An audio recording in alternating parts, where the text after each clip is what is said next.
It's a Ferrari. Yeah. All the atoms just smashed in together and made a Ferrari out of atoms. Yes. Yeah, we got atoms to use. Ferrari. Right. And atoms are even atoms real? Well, they're a good story for little bits of stuff that can come together to make a Ferrari if they come together in the right order. If you wait long enough in an infinite universe, will enough atoms gather together to create a Ferrari out of pure chance? What are their chances It has to be greater than 0, that chance. What are the chances that now you stand up right now, go out your door, and there's a Ferrari parked in your driveway? 0.0001. Where's the 1 come from? Because nothing's completely impossible. Okay, I can accept that. But it's pretty goddamn lot of zeros before you get to the 1. Right.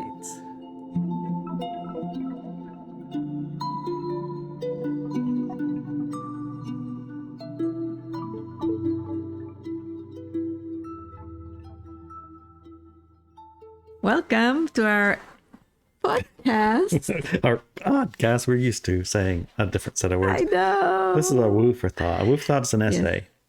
Yeah. Mm-hmm. An essay with a little bit of meat to it, a little bit long for reading the entire thing. Yes. Because we don't want to lose your attention. Right. We prefer you go read it. It's for lecturians. Lecturians, yes. Right. It's our lecturian podcast. Woo for thought. Yeah. You find it the same place you'll find the other podcast. Mm-hmm. At drivingtotheres.com. Yes. And there will be our Saturday chat. Friday chat. Sorry, it's Friday. Yeah. I got everything wrong today. Friday at 9 we can visit about it. Yeah. For all our supporters. Indeed. So this is about an interesting topic because it's a part and parcel of our experience. Although most of us, for the most part, don't even know it. Mm-hmm. And even when you tell you still don't know it or believe it. It's one of those oddities. It's about the fog, the veil, and actually the planet. The more accurate representation of what the planet or planet means. It is, Yeah. So when I read this, there's a few things that ding a bell, in your head. You go like, that does make sense. So, one of them is fog, brain fog, right? Mm-hmm. When you describe brain fog, you think about confusion. It's like, I used to know how to tie my shoes and now I don't. I mean, at a very basic level. Mm-hmm. It's like, how do you get to PayPal to work? What's my passwords? Where's my keys? What's my phone number? The very basic, like, short-term memory. Short-term memory. What's that person's name? Yeah.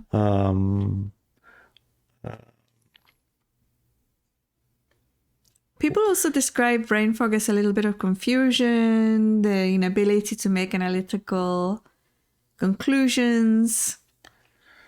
It's like they feel a little bit, not quite there. A little bit fuzzy. Fuzzy, right? Yeah. I guess fuzzy. It's like there's a fog. Yeah. Right. Everything that you used to be able to see completely clearly, it's not quite so clear. Mm-hmm. And apparently the brain fog increases with age. The older you get, the less clear you get as the words. Right? Allegedly, even though the elders are supposed to be the repository of information and wisdom. The wisdom keepers weren't the babies. The wisdom keepers were the elders, and the elders had to keep a sharp mind to them. They had very sharper than anybody else. That was the whole point of having an elder in the tribe. And following an elder's advice. Yes. A council of elders, Yes. But somehow over the last some period of time, and I think it's not that far. How many? 20 years? 40 years? Yeah. Probably. Fairly recent. Maybe? Fairly recent. All of a sudden, elders are a bit simple. Yes. Right? Yeah. All of a sudden, elders are a little bit simple. You think about them as having memory lapses and able to tie their shoelaces and being more infant-like. And we have Alzheimer's and the senior moments. Senior moments, that's the whole word, right? Yeah. Which is brand new, like you said. It's not something that's normal or natural for the human collective. Yeah, I have seen, you know, older young guy, I guess 40s, 50s, farmer guys, right? You could see them checking in with their dad is like, this is the right thing to do, dad? And oftentimes those farmers will be like, they've got it, you know? Some of them that are a little separate from A city. a lot of chemicals and Right. inputs like that, more regenerative type farmers, they'll have that still to some degree. Like remember down the road from us, a mill, Yeah. right? He had his wits about him. Oh my gosh, yeah. He was 97 or He was something. in when his he died. 90s, right? Yeah. And he had this tractor, which I thought was hilarious. He must have had a farm for his entire life. Yeah. And the tractor he's cruising around is an old Ford with a gas engine, not super strong, not super good, put together with baling wire and stuff like that, you know. And he had a toolbox that goes with the tractor everywhere because it always breaks.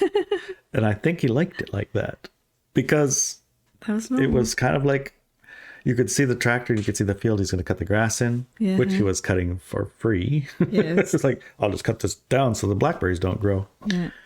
He's going around and you'll see the tractor some way off in the field over there. It'll be stopped for a couple of days. Yes. And then it'll get going again and it'll go another while. But it was funny. And I remember asking about it. They said, oh yeah, you know, it's paid for and it doesn't cost anything for me to fix it. And I know how to fix everything. Yeah. I need a wrench, I need a screwdriver, and I got this thing and I can make it go. Plus, I don't mind a break. So no hurry. Right. His tractor matched his what he wanted to do. And if you needed to know anything, how to do most, like what kind of Like- something to put on the soil for a certain thing, or how to take care of a cow, or how to build a barn, or whatever it might be, how to fix a truck, Yeah. you go and ask him. You could ask him and he could tell you. Yeah. He wasn't simple in any way. No. He didn't notice any senior moments. No. He had a very good recollection of the tree. This is a 100-year-old tree from my dad's, mom's. It fell over in a lightning storm in 1937, and we thought it was going to die, and it didn't. And now it's still there, even though it's fallen over, and it grows the biggest apples. They're delicious, right? Like All the information. sharp as a tack. Yeah. He did succumb to what we might call modern medicine, right? Yeah, he did. Yeah. I don't know how he got convinced of that, but Yeah, I think he wanted new hips, but before he could have new hips, they needed him to have several other things done. right. Those things took him out. Yeah. Yeah. He didn't last not 6 months going to the doctors. After he went to the first visit to the doctor, he was dead after 6 months. Yeah. Yeah. Jeez. Not a very good testament to our modern medicine system. No, not very good. But it does work in some cases. I mean, it doesn't matter. I'm not going to say don't do anything. Do what it is. But anyways, it's the fog, right? So we can know and of some of our seniors, they send all their money to Nigerian princes. You know, basically, not really. You know what I mean? Yes, I know what you mean. And they have their phones and they cannot, you know, Figure it out. how does it? Yeah, everything, you know. Yeah. But they're, I mean, they're so, what's the word? So experienced in life. The little tiny thing like how do you XYZ? It's almost like an on purpose handicap. You know what I'm saying? Yeah. It's like I don't know how to log on to whatever to check Audible. Like, really, you can't figure that out? Talking about myself here. Yeah, that's too hard for you. You really just don't want it, huh? Right. So right. the fog is voluntary. It's like something that we are kind of taking on board. Through culture, I think the culture perpetuates that belief. But also, I think I've met many people when we're talking about senior moments that have eaten food from aluminium pots their entire lives. Aluminum foil. Yeah, they've had mercury in their bloods from various sources. And those poisons do affect the brain, right? And Alzheimer's is real. It's totally real, and it happens to people. What causes it is not old age, though. Right, it's accumulation of toxin. Yeah, accumulation of toxins. So it's like And anybody who might think, oh, we're not medical experts, or how do we know how that happens? Just go and have a look at some research papers. You're going to find them. It's not like a hidden thing at all. It's not hidden. So anyways, the fog that we're talking about, I've seen 20-year-olds, teenagers, 30-year-olds talking about that mind fog thing that's happening right now. I think, yeah, it's, I think all of us probably to some degree or another can recognize it, that it's like sometimes we just feel like confused. It's like, I thought I knew all this stuff, but somehow I don't now. Mm-hmm. Or, hey, yesterday when we went to blah blah and we talked about blah blah, you go, what? Are you sure? Are you sure we did that? That's not how I remember it, because I don't remember any of those things. It's like, yeah. So yeah, the first thing would be that fog. We talked about the fog in the essay. Hope you read the essay by now. And this podcast will make a lot more sense after reading the essay. So the fog is part of the split between light and light dark. And it's not so much that it's happening more now to people, because in my experience, I've seen it happening forever, right? Like, I've seen that happen since I was a little kid. I could see people not just living in a weird fog of awareness, but stepping into it as they grew older. But now the difference that I see is that people are seeing that they're experiencing it. Yeah. And remarking on, how do I undo that? Yeah. Like getting some mushrooms or getting some toxin detoxers or researching how do I fix this? Yes. Those microdosers, those ones, all kinds of different techniques that people are engaging in to like dissolve some of the fog. Yeah. Yeah. Being aware of it and conscious of it, right? Mm-hmm. Instead of just sort of like the victim of it. Right. Yeah, that you know, that's the tendency, is to blame someone else for this happening. Like the aluminum pots, the foil. It's like everybody uses foil, everybody uses aluminum pots, everybody drinks their beer and their soda out of cans. So you're going to be healthy and you'll drink out of bottles instead. Uh-huh. Yeah, that'll help. Actually does. Yes, it does. Because you're lowering, and then you detox all your toxins, right?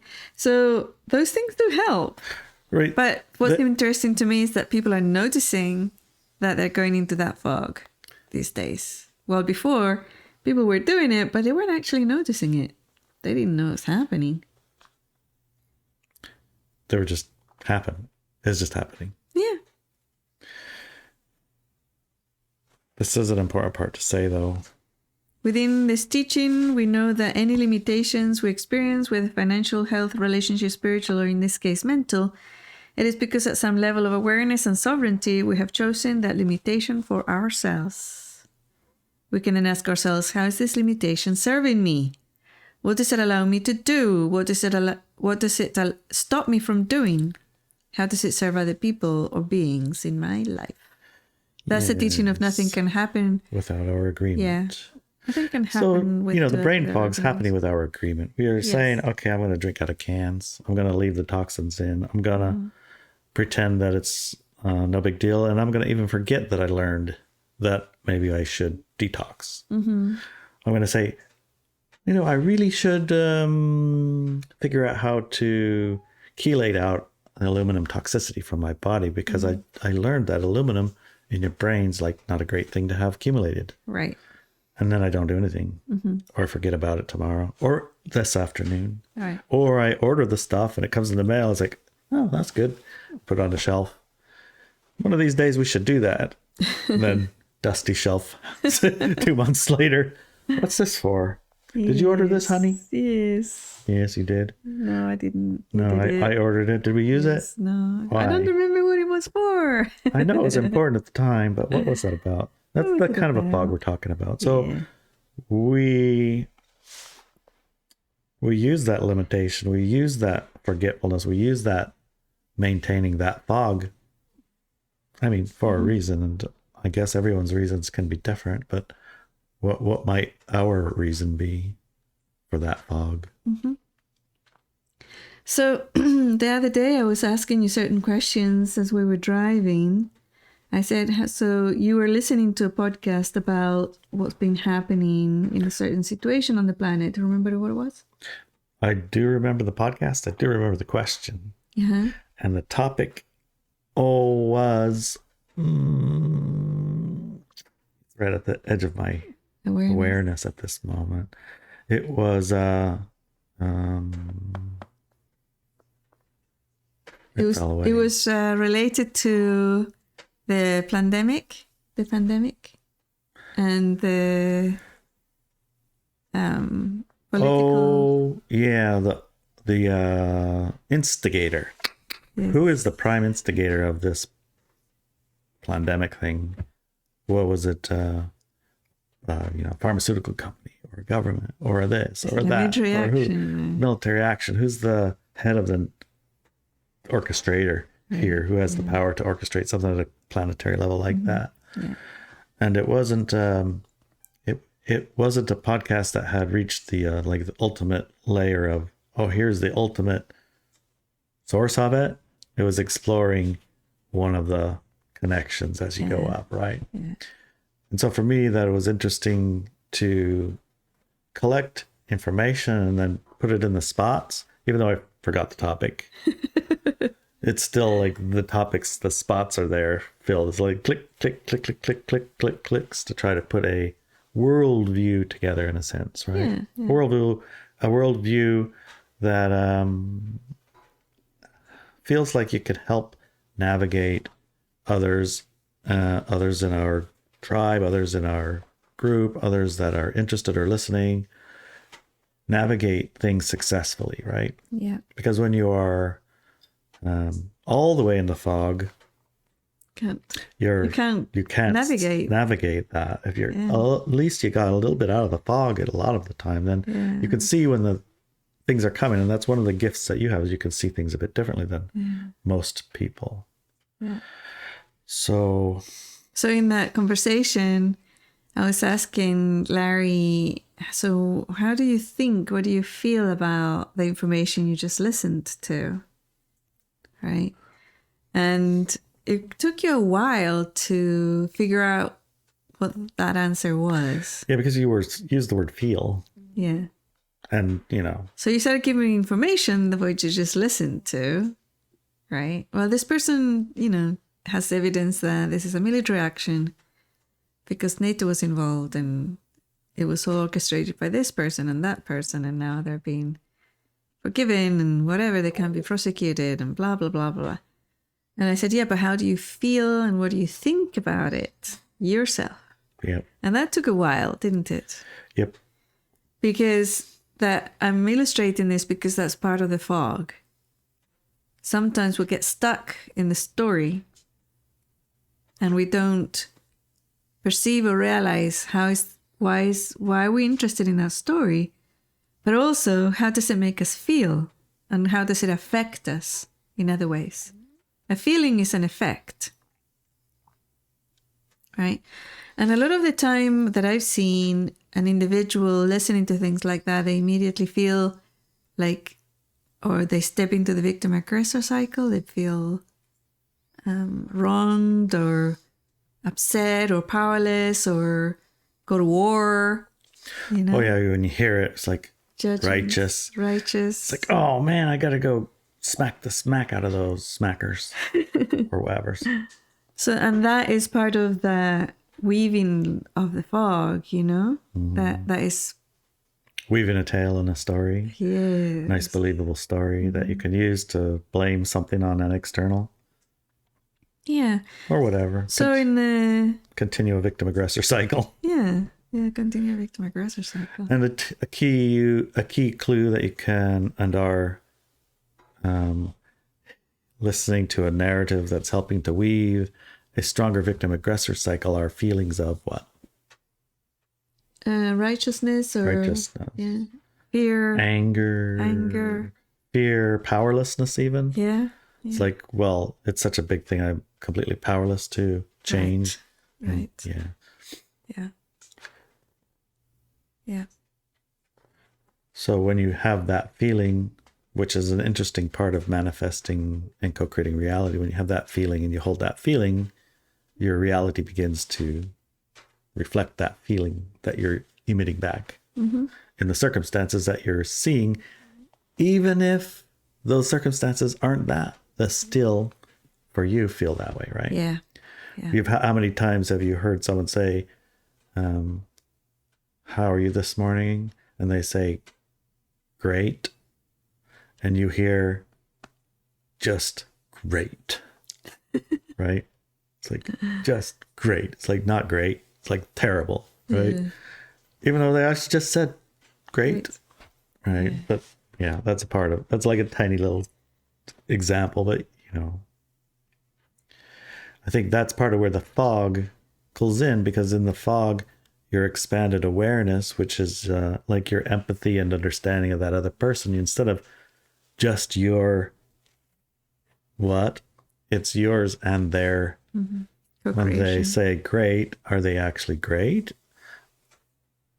And you're great, they're great, yeah? Or is it a mismatch? What's the true nature of this co-creative experience, right? Yeah. So outside of the fog, you can see things that are not necessarily aligned with the narrative that you're holding. Right. You can see the more complete nature of it, right? Yeah. You had a story, the fog story. Can you tell that one? When you were 5 years old? That one. Yeah, so I was about 5 years old, and we lived in Chile at the time, in a neighborhood in a suburb called Berlin, in a street called Dresden. I wonder who built Germany? I wonder who built that estate. That was in Chile? Yeah. And it was called Dresden and Berlin? Yeah. Oh my. Okay. Villa Berlin, Cerro Los Placeres, and the street was Dresden. Anyways, me and my brother and 2 cousins, I've changed their names for the article, were playing in the yard, and we were talking about life, the world, the universe, and everything, because at that age, people remember more than they do later on in life. A little bit less toxic loads.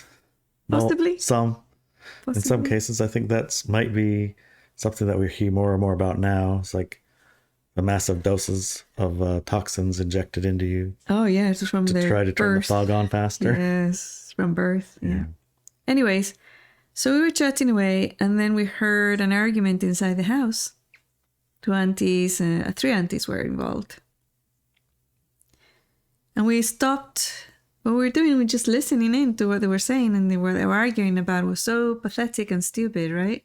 It was. Yeah, it was so pathetic and stupid. I don't remember what it was right now, but at the time, it was like, why would that be important type thing, Why is it so, it took over their lives, type thing. And anyways, when one of my cousins asked something like, why do you think they would argue with something so stupid? It's like so pathetic. Why are they doing that? What kind of a thing would it be, though? What kind of stupid thing would 3 adult aunties argue about? I don't know. Like clothes? I don't actually know. I don't even remember. Okay. Maybe one of them had lost their home or job, or maybe they were talking against each other and said something about each other, or said something about someone. Yeah, could have been any of those things. Okay. And my brother said because they're adults, right? And it was like, what? Yeah, and the one of the other cousins noticed, mentioned that she remembered that she's noticed that about adults, that they're very, very stupid. Right? And it's almost like they're walking around blind. I know all 18-year-olds think adults are stupid. I know I did. Oh, I know that when we were 18, we knew everything, right? Yes. But if you remember that part, that you think all adults are stupid, it's for a reason, right? Because you can see other things. Yes, there's also the arrogance of being a young child, right? Or young adult. You think you know everything, which often, after a few years, you realize you didn't. Well, there were some things that you may have known incorrectly. Right. Like, this will never hurt me. Yeah. But anyways, it was like that fog thing was mentioned, you know, it's almost like the fog around. And I remember we talked a bit more about it than I mentioned here, because it was almost like the conclusion of suddenly all these things become important that weren't important before. Like, I don't know. Yeah, it's just so much. Do you know what I'm saying? Well, yeah, there are things that are hugely important that are like ridiculously and not important that are brought on and sort of we carry as adults, right? I mean, like mowing the grass and having it a certain length and a certain color and a certain uniformity and a certain everything. For That some can become people, overwhelmingly yeah, important for some to people the it's expense extreme. of many, many, many other things. Even like Yeah. spending time raising your children and playing with your dogs. No, grass is more important. Right. It needs Or a football match. phosphorus or football matches. Those are actually important though, honey. Not to you. But some people, it's like the most important thing. Or job or whatever. Yeah. Right. So The other things get relegated to the fog in some degree. right. Oh, that is the fog, right? That is the fog. That is the fog. With the fog, then the uniformity and color of the grass can be important. Yeah. Within the Without fog. the fog, then it becomes Just grass. just Yeah, grass. keep it healthy. You know, keep it pretty, but not necessarily go out there with a measuring stick and make sure all that it's all the same and the same distance between, you know, leaves. And flat and all that. Yeah. Well, I mean, everyone likes a beautiful lawn. I don't know anybody who doesn't like looking at it. But that lawn gets that way somehow. Yeah. It's at the expense of other things, usually. Yeah. So the word fog went around like, you know, it's like, yeah, like they're behind this thick fog, you know? Oh, yeah, in your story. So you're 3 kids and you're listening to these adults. Yeah. And the adults are arguing about something ridiculous, like Yes. We don't remember. just something absurd to a Something 5-year-old. absurd. And you guys agreed that it would be the fog. The adults are in the fog. Mm-hmm. Okay. Yeah. And you promised you weren't going to be stupid like that when you grow up? Yeah. We promised each other, we made a blood oath. A blood oath? Yes, that we wouldn't do it. Geez. Well, how did you 5-year-olds cut your hands? A knife. Jeez. You guys got away with a lot when you were 5. We didn't get no knives when we were 5. Yeah. We were not exactly well taken care of. We Your were adults quite were in the fog? neglected. Yeah, we were quite neglected. It's a different It was a different society and time. the world at the time. It's a world where you're let out in the morning and you're not expected home until dinner time or lunchtime. That will lead into our veil, won't it? Well, in which way? Well, because it was a different world. It was a different world, yes. So years went by. My brother's the first one that fell for it, and he went into the fog, and he couldn't even remember our blood oath, or maybe even if he did, he couldn't yeah, that's stupid, whatever. And then it's a childish thing, right? Yeah. And my brother has that type of personality, so he has to be right. He has to be right. And it doesn't matter. I mean, he even mentioned once to me, says, yeah, like a few minutes into our discussion, I realized that you were right, but I just couldn't admit it. So I had to go on for the next 5 hours arguing with you. And becomes quite aggressive about it too, you know? Right. Well, that's that's like the little bit of being aware. That is being aware of the fog, but I'm Stuck committed in to it anyway. Yeah. But in this instance, yeah, it's like he had gone stupid, basically. So you were in exile in Argentina at the time?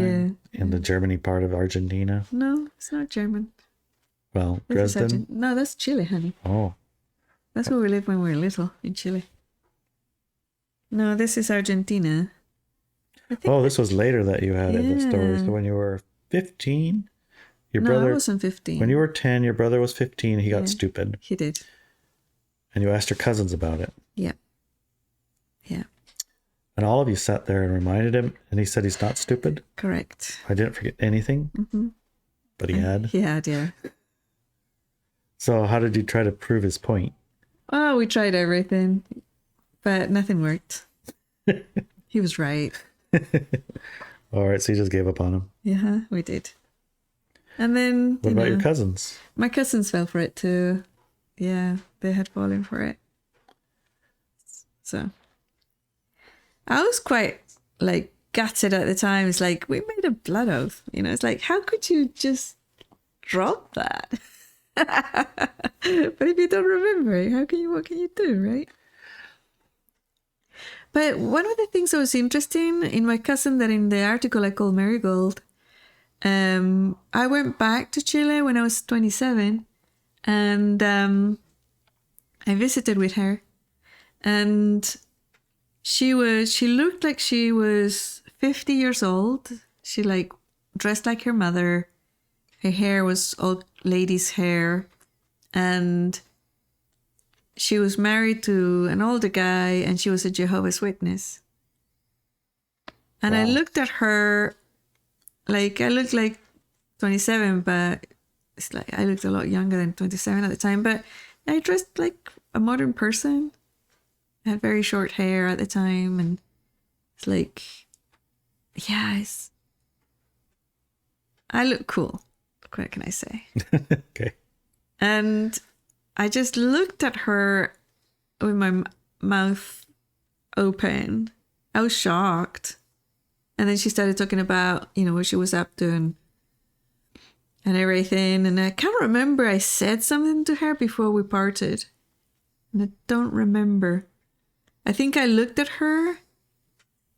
If I remember, it was something like act your age or something like that. And then I left. And it was months later that one of my aunties,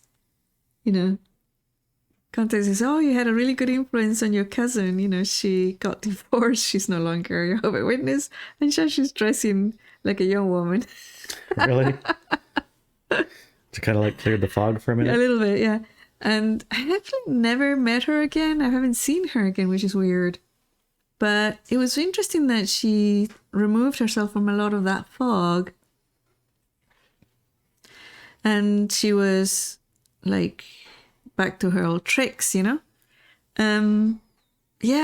it's like, again, she never contacted me. She had ways to contact me.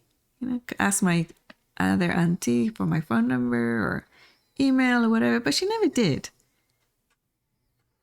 But it was also interesting that my auntie, not her mom, and my other auntie thought that I had been a positive influence on her. Well, I'm sure her mother would have thought that was the worst influence on her. Yeah, turned into a juvenile child again. Yes. Got divorced. Yeah. Lost her faith and every other thing. Exactly, yeah. I think this is the meat of the fog. Yeah. Can you read it? Without a fog that covers what reality is truly like, there can be no importances that are compatible with human society, drama, work, careers, ambition, or self-importances. The fog not only covers and removes memories of previous lifetimes, time spent in between lives, such as death, Gaia, angels, demons, spirits of those who have passed away, but also covers anything not programmed in to live within a human society here on Earth. Reminds you of the elephants? Mm-hmm. Elephants, that you can tie up with a little rope and a stake. Yeah. How's that? What? How's what? How does that remind you of that? How does it, the importance in some things? The fog is, so the elephant, right? You, when you have a baby elephant, you tie him off with a little stick. He can't get away from the stick. Stick won't let him. But as he grows older, clearly he's way stronger, and he could easily break that. And I don't know if this is true or not, but I've heard it's true that when you tie them up after they believe they can't get away, they just don't even try. There. Yeah. Right? Yeah. So, how does that relate How to is the fog? importances? Yeah, how is that related to the fog and importances? Is the whole thing is like, It's a made up thing that's just Yeah. not true. right, That you just right. believe it's true. So you're because of the stuck in fog. it. So you're stuck in it. Yeah. So It's let's yeah. let's say that you've always wanted to be a lawyer, but both your parents were artists, and they insist that lawyering is a evil, nasty, horrible thing that you shouldn't get involved in, and you should become a poet or a writer or an artist instead. Right?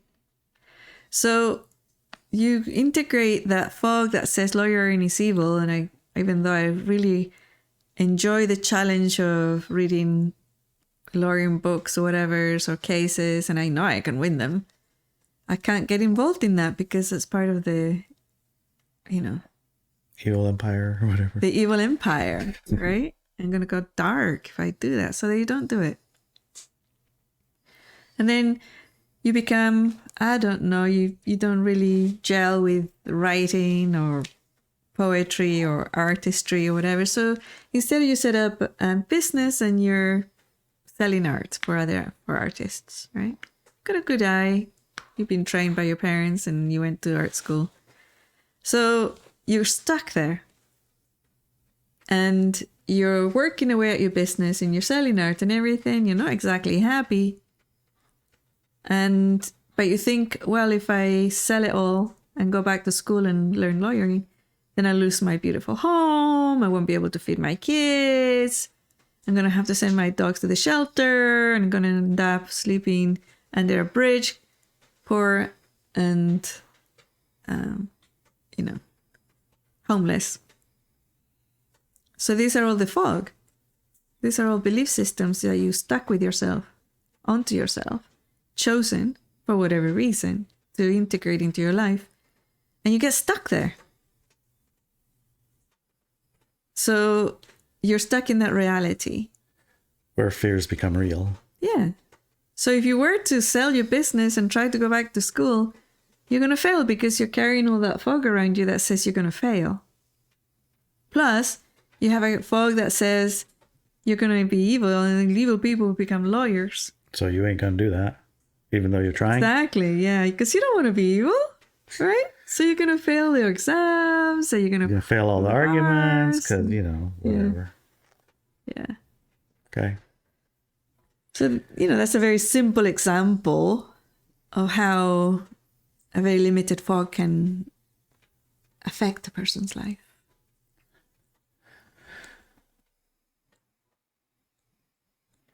So, in this sense of the fog, the fog can, we should, maneuver into describing the veil between realities. There's a very palpable veil that exists between like the United States and the rest of the world.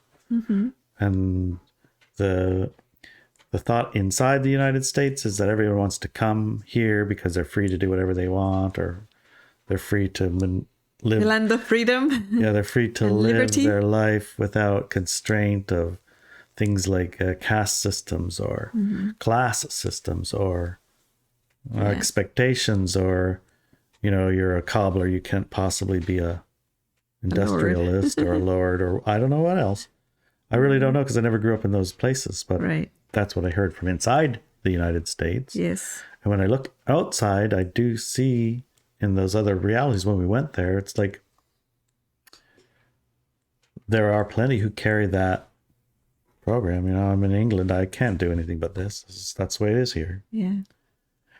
And there's a veil, in a sense, between that reality, this reality, and the fog helps maintain that veil, right?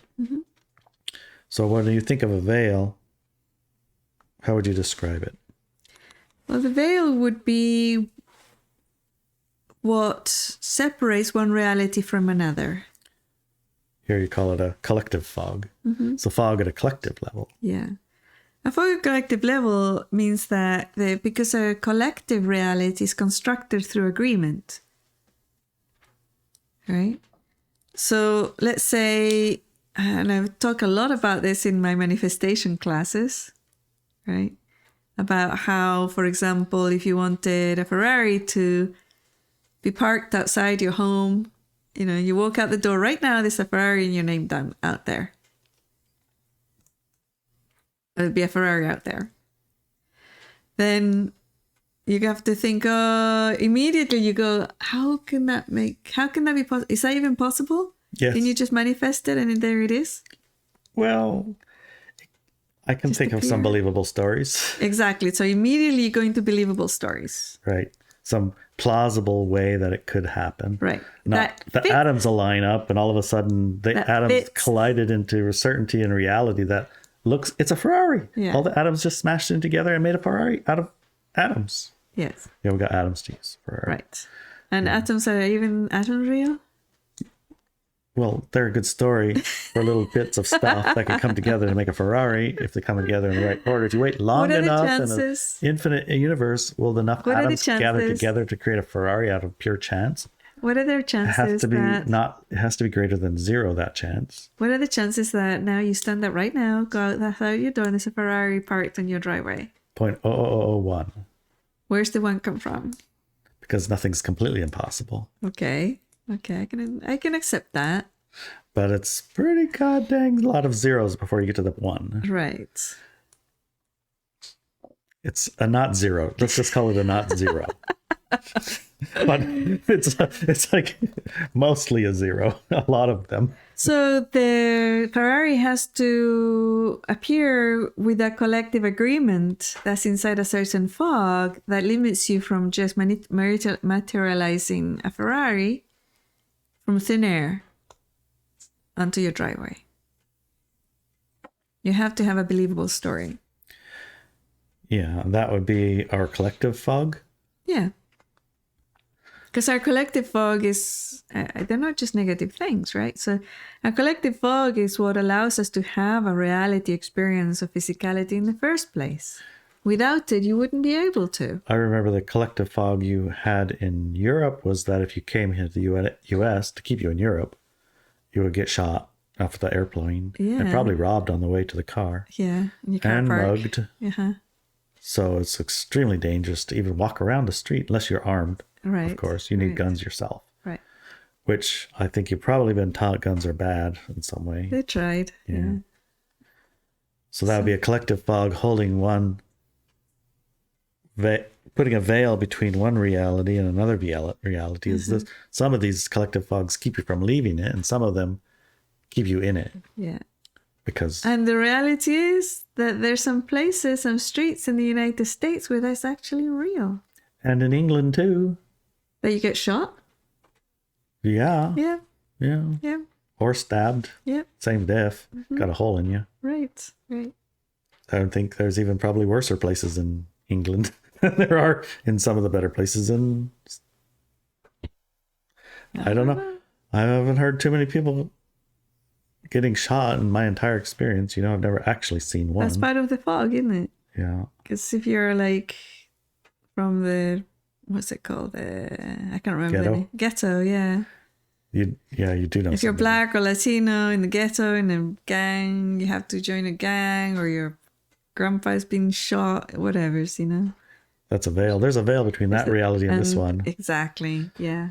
And if you're in that, breaking out of it is like practically impossible, but not totally impossible. Not impossible, but practically. Okay, so those are the veils. Veils are extremely thick collective fog. They're like our self-identity. We have them on the res. You do? Yeah, totally. Totally. It's a different world in there. Very different. So it's large groups of people deciding to separate their agreed reality. Generates a thick veil. The veil is you, group, and other, not in group, right? So there's a veil between light and light dark reality. Yes, this is becoming thicker and thicker. The veil is becoming thicker and thicker. Yes. And the fog is also clearly, obviously getting thicker and thicker. Hey, there's a hummingbird. Aww. What's he flitting around for right now? There's no flowers. I guess I just want to check in. It got stuck. Okay. Alrighty, let's say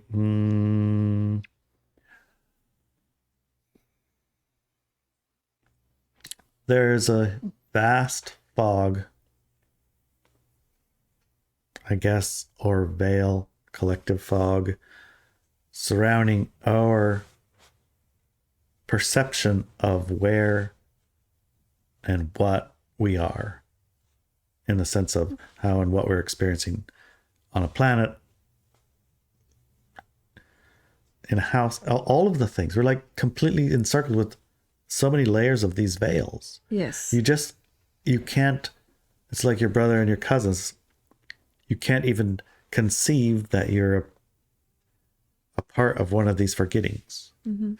No matter what the evidence can be presented to show it, like past lives. Past lives is a good one to start chipping away at a little bit, right? Mm-hmm. When you hear the stories of people who remember a past life. Yes. Like the little boys, or your brother. Your brother had a good remember. He remembered his previous lifetime, yes.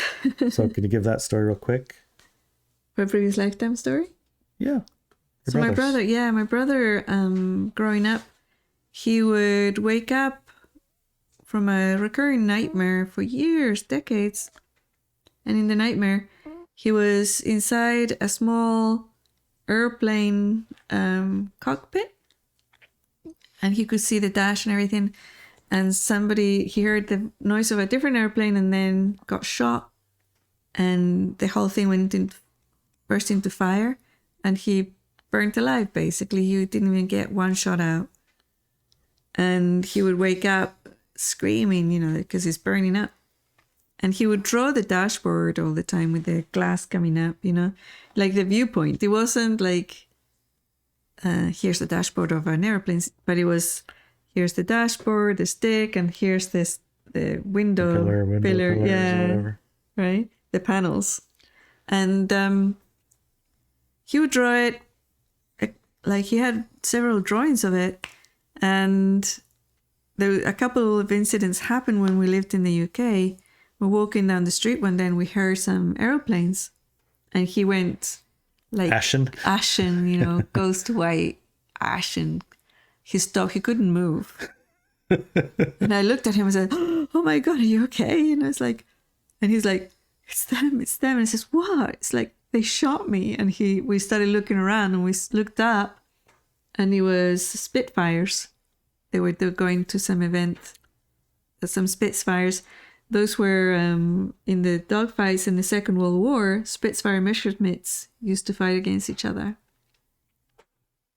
Anyways, the different incident was my mom took us to an Air Force museum in the UK. It was very famous, very good. They had tons of old airplanes, all restored, and you could get into the cockpits and look at the engine, look at everything, right?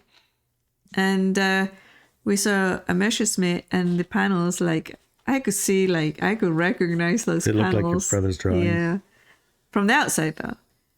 So I looked inside and oh my God, that's the dashboard. And I said to my brother, he said, yeah. He looked and says, yeah, I think that I've always felt that it was probably a Messerschmitt, And then he went inside and again, it's like the whole thing happened, totally triggered previous lifetime. And it was identical to his drawings. That dashboard was identical. And the panels, window panels, everything was identical to his dozens and dozens of drawings. So was it a false memory? Did he see it in a movie? I don't think so. Because you couldn't see that view unless you were a person sitting there. Right? Right. So when you hear this, And, not everyone that's listening is a Western person, but in a Western person's mind, raised a certain religion or in a certain veiled reality, right? These don't match everything that the structured reality agrees with, right? It's not scientifically proven. It's not in the Bible. It's not, well, you name a bunch of things. And even as a person who's open to new ideas can listen to this, like, those are very interesting stories, but they actually don't change my life in any way. Because the life inside this veiled reality, it doesn't really include that as a part of how we live. Right. It's like, those are interesting stories. Oh, that's fascinating. There's like a million explanations. Okay, maybe we have past lives. Maybe we don't. Maybe We'll it's accept a the movie. maybe, right? It goes into the maybe pile. Maybe it's true, maybe it's not. That's pretty convincing, but it could be explained. And we have all of the foggy ways to explain it, and then tomorrow we forget it. We heard that whole story anyway. Yeah. And then what past life thing? I don't know what you're talking about. Oh yeah, I think somebody said something about that 2 years ago, right? That's the impact it has. So our veil, our veiled in reality goes somewhere with that. There are other realities, other veiled realities, like Asia and India and things like that. Karma and past lives is part and of parcel us. of the entire structure of Right. everything. But the story lends itself to a different kind of structure and a different kind of caste, a different kind of system where your life goes this way because there are past lives. Right? Yeah. So the veil still, it's not that that's the righter one. It's that one takes into account something to create a new veiled reality. Right? Yeah. Right. We don't do things now because, I mean, if we did it now, our next life, we're going to be screwed. And here, maybe we don't do that now because on our next, or when we die, we're not going to go to heaven, go to hell. Right. Same kind of a veil, but a different reason, right? But still similar. Yeah. It's kind of funny. If you start looking at how these realities are structured, what are the fog edges, right? How do they generate and create this, that, or the other thing? Yeah. Have you explored very many? Hemi what? You've been in a lot of different of these veiled realities, and you've been able to see them from the inside, knowing that they're veiled realities. Yes. And so, can you share some of the observations that you've made?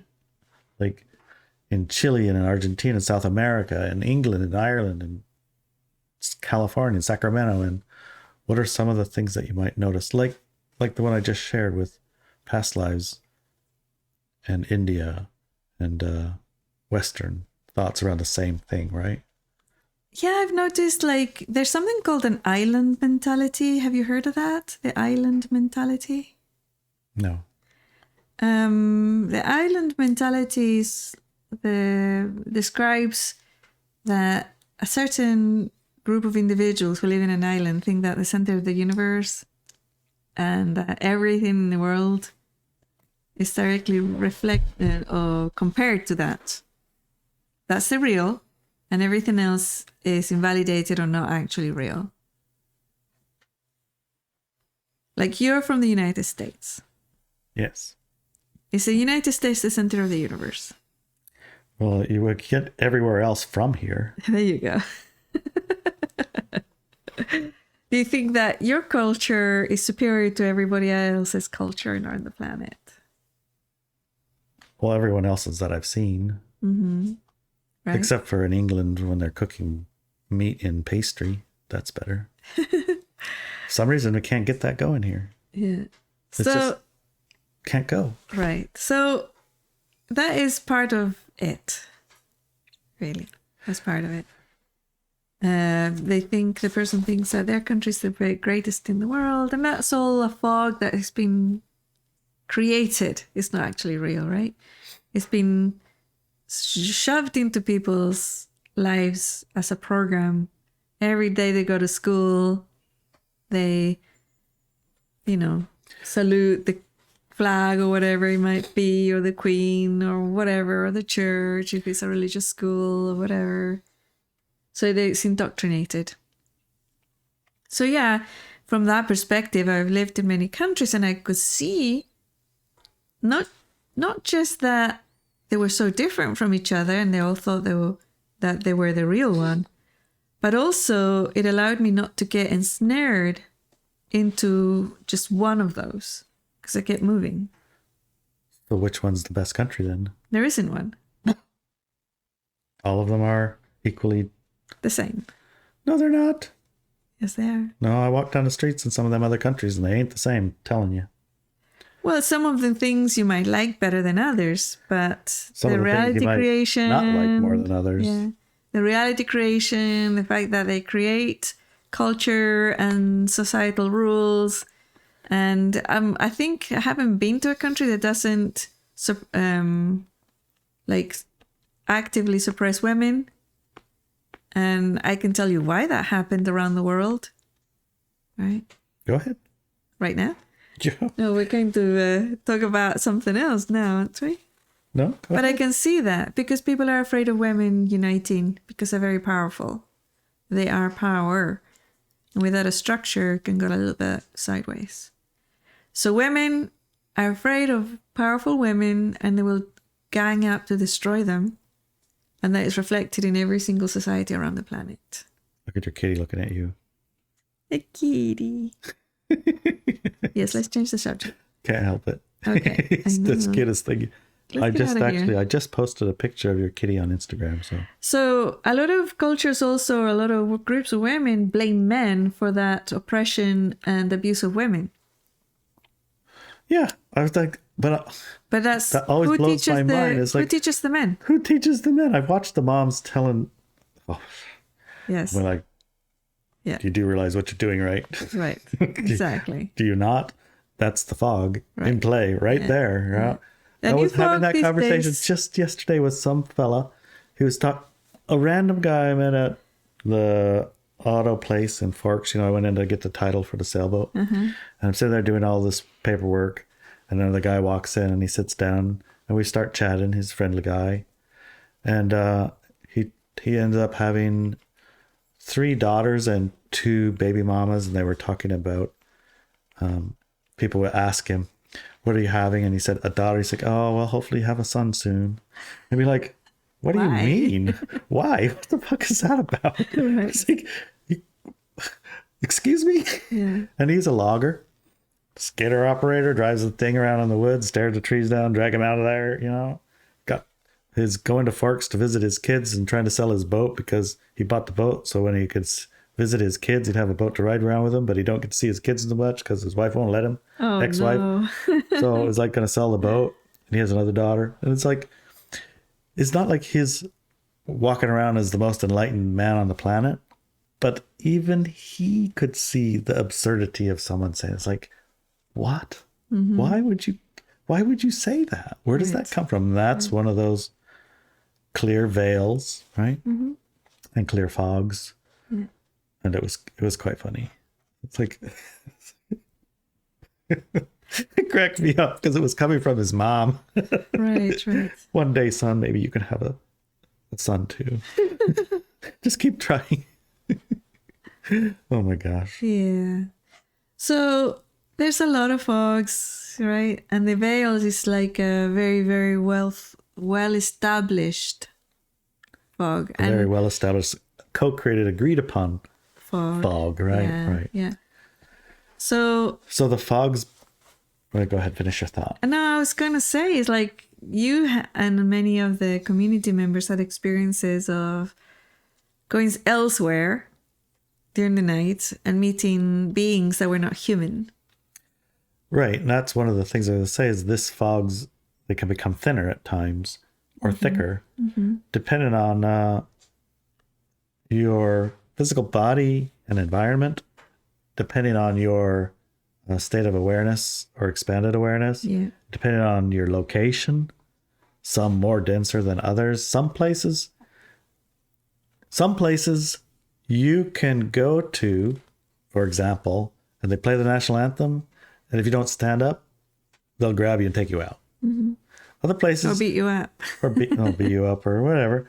Other places you cannot stand up and they might applaud you within the same country, within the same place. So depending on where you're sitting, the fog can be thicker and thinner, right? Yes. You ain't going to violate the fog in some places. But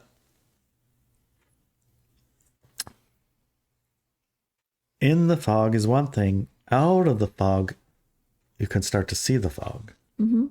How do you get out of the fog?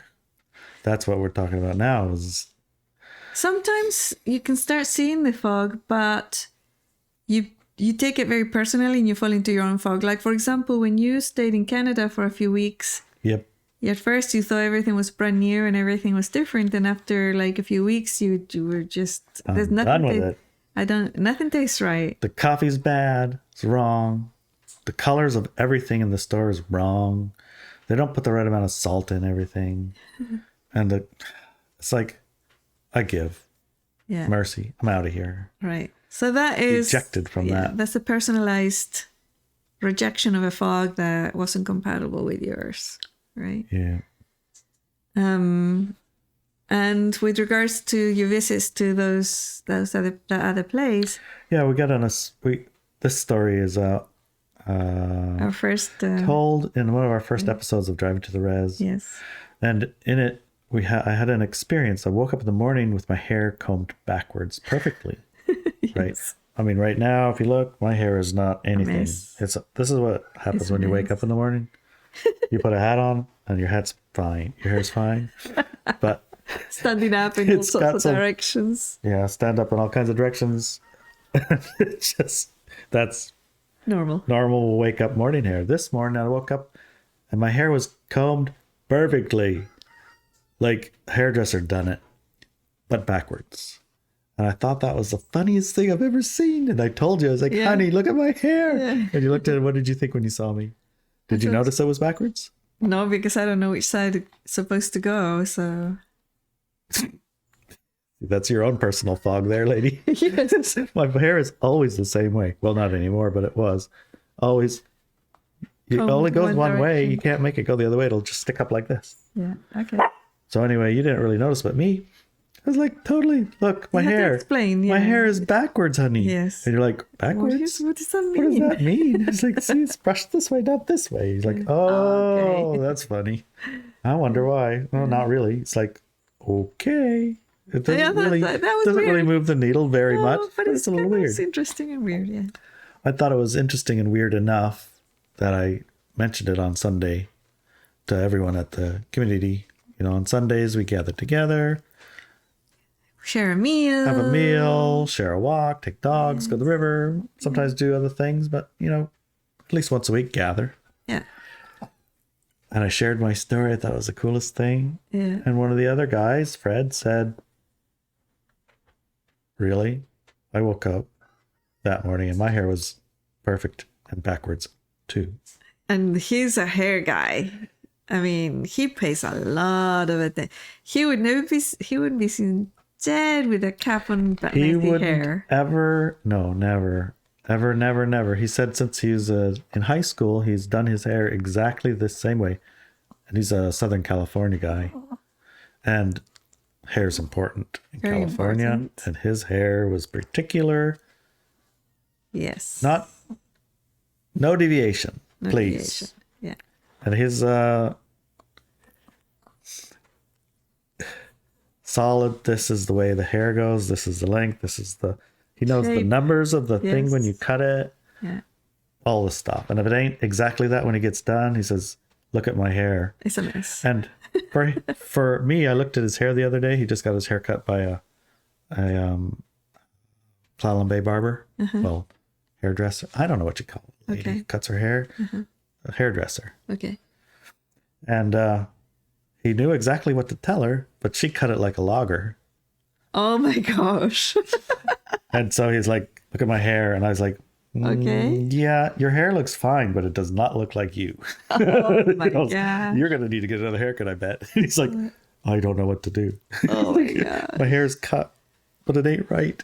It's just a So that's it's just a little bit different. It's like, Yeah. oh, this is a little steeper than it should be, a little shallower kind of, you Oh know. my God. Well, because loggers got a, they got a hat covers up their hair. They need a good mass of hair to hold their hard hat from slipping around and making their head cold. So they got to have a certain amount of buffer there between your hard hat and your head. And Southern California surfer boys, they don't need that shit. Yeah. So anyway, His hair was particular, wrong. and his hair was perfect and backwards when he woke up too. Yes. Yeah. So And then you then- said Another person had another thing happen. she woke up with her pajamas inside out or upside backwards. down or whatever. She was like weird, like arms and legs and whatever. It's all in the wrong places or whatever. And there was another person who, yeah. So there was a lot of stuff that morning was right, like noticeably different and weird. With a lot of us. Yes, with a whole bunch of people. And none of us can remember anything about why our hair would be backwards. And it was like never happens before, right? Yeah. Especially not in a group setting.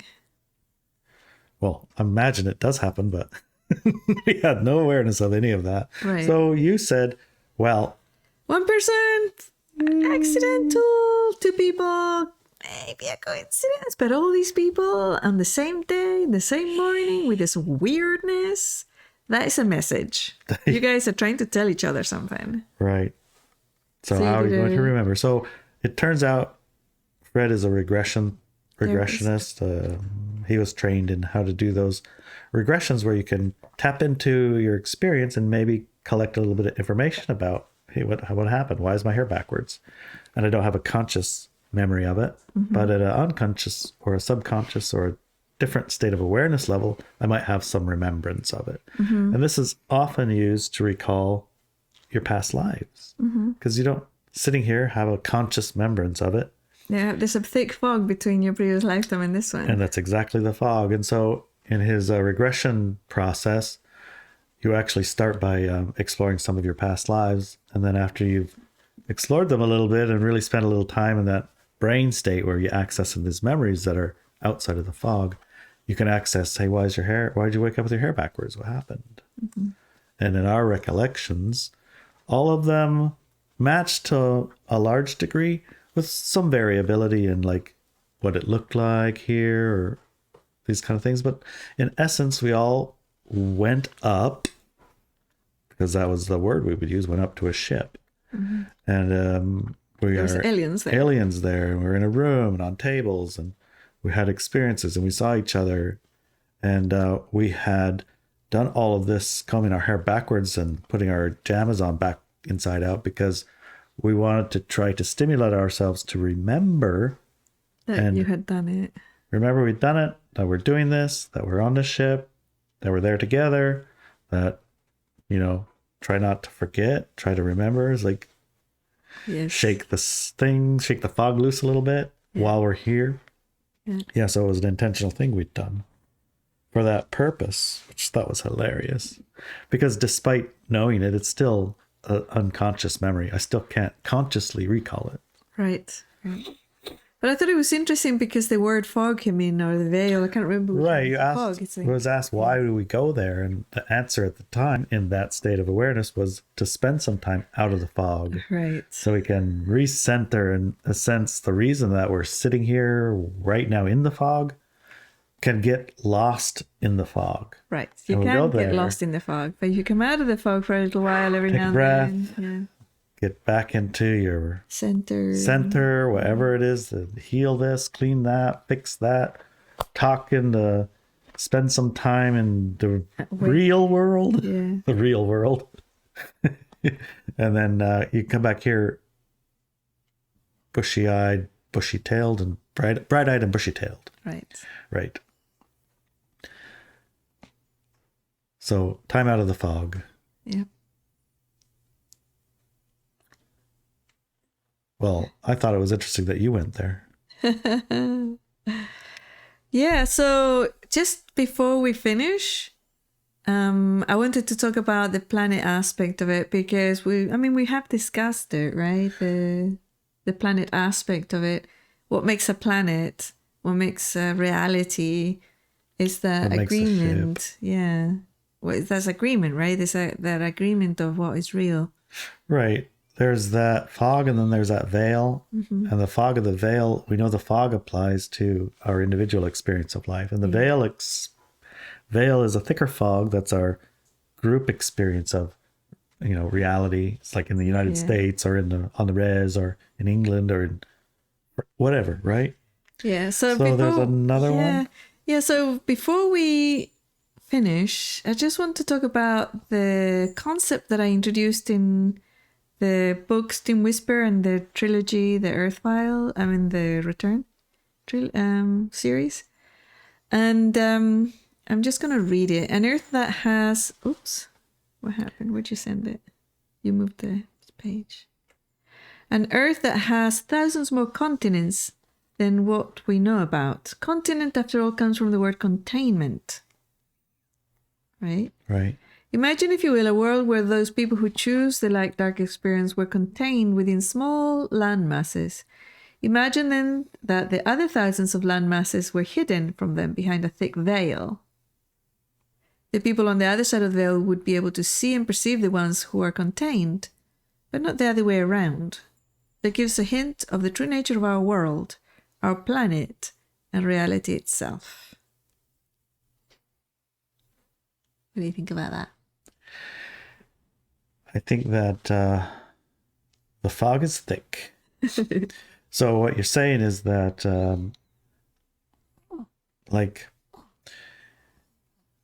to use your island analogy, if you go in the middle of the Pacific, you can find islands that have people on them and people that hadn't been exposed to anyone else. Mm-hmm. And their world, their reality, their everything, it's all island centric. Yeah. There's a lot of water surrounding their island, but can't get across it. Yep. There's probably nobody there. If you go there, you just die. Mm-hmm. Who knows whatever story they've got, right? Yeah. But their fog probably doesn't allow them to see the airplanes that might fly over. Right. They might see a strange cloud. Right. Yeah. Or hear, I guess, a thunderbird. Thunderbird might go by. The thunderbird might go by. And a really long straight clouds. It's like loud straight shiny clouds going shiny by. Clouds. Yeah. Yeah. Those things will, within the fog, continue to perpetuate the fog reality, the island reality. Yeah. And the reality, you say that as a planet, the planet that has all of these continents, all of these separate little realities, countries, islands, all of these things, plus little dots in the sky, stars and moons and planets and telescopes that see them things, and their spaceships that go there, and all that stuff is an island within a larger island, within a larger reality. It's contained by the veils and fogs, so that it supports itself by everything that you perceive, just supports what it is that your containment has.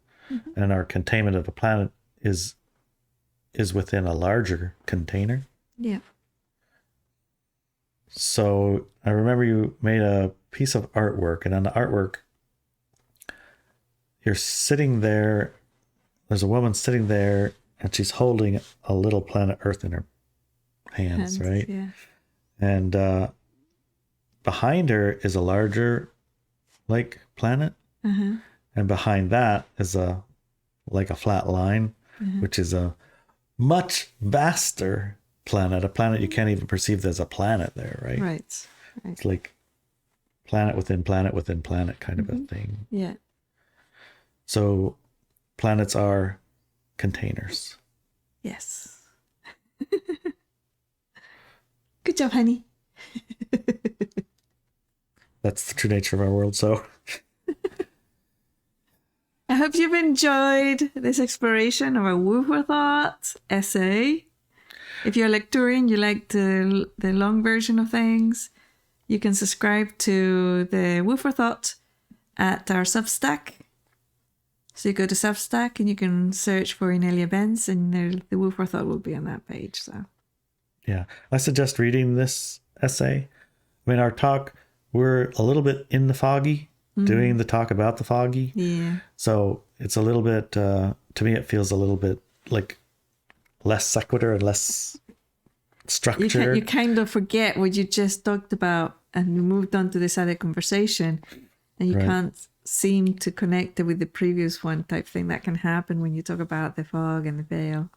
Right. It's the pure nature of the discussion while you're in the fog means that what you're going to hear going to be like hard Within to your own. hear, shut it off, can't listen. Or if I do listen, I forget. It's like the fog is persistent. Yeah. So you must, in half an hour after you've listened to this, you might think, "Oh, was that? They Podcast talked for about like an it? hour. What was it There they was a talked couple about?" stories. Something Your about cousin, it's cousins and Larry's cousins. there's yeah. a new. Did we talk about Larry's? Yeah, Larry's cousins.